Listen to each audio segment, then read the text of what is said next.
यही रेसिपीटी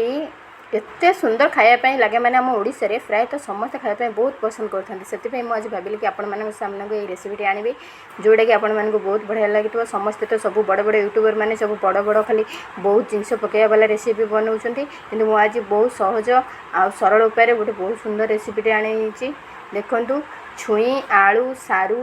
बैगन टमाटो चिंगुड़ी शुखार गोटे तरकारी देखु छुई आलू को प्रथमे पूरा भल भाव तेल रे भाजीदेली सोरिष जीरा लंका रसुण अदा मसला करी पकईदेली हलदी गुंड आ लुण पकईदेली टमाटो पकईदेली टमाटो पकईकी मिक्स करनेली मु आपण पूरा फटाफट रेसिपी देवाई चाहूँगी से अल्प अल्प वीडियो करके छाड़ूची देखो एवं मसला पूरा भल भाव कषि गला टमाटो को ता भितर मेल्ट करनबा टमाटो मेल्ट हो सारापर पानी देदेली पानी देके फुटापी छाड़ी किसी समय फुटला बैगन पकईनेली बैगन भी सीझी सारी देखो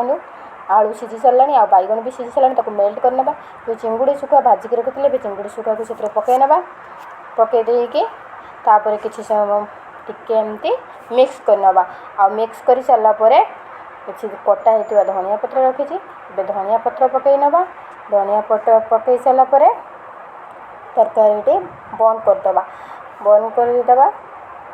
देखो तो केते सुंदर रेसिपी गला बहुत फटाफट आपण रेसिपी मुझे शेयर करछि जदि आपण भल लगे लाइक शेयर कमेंट करने बिल्कुल भी भूलिए।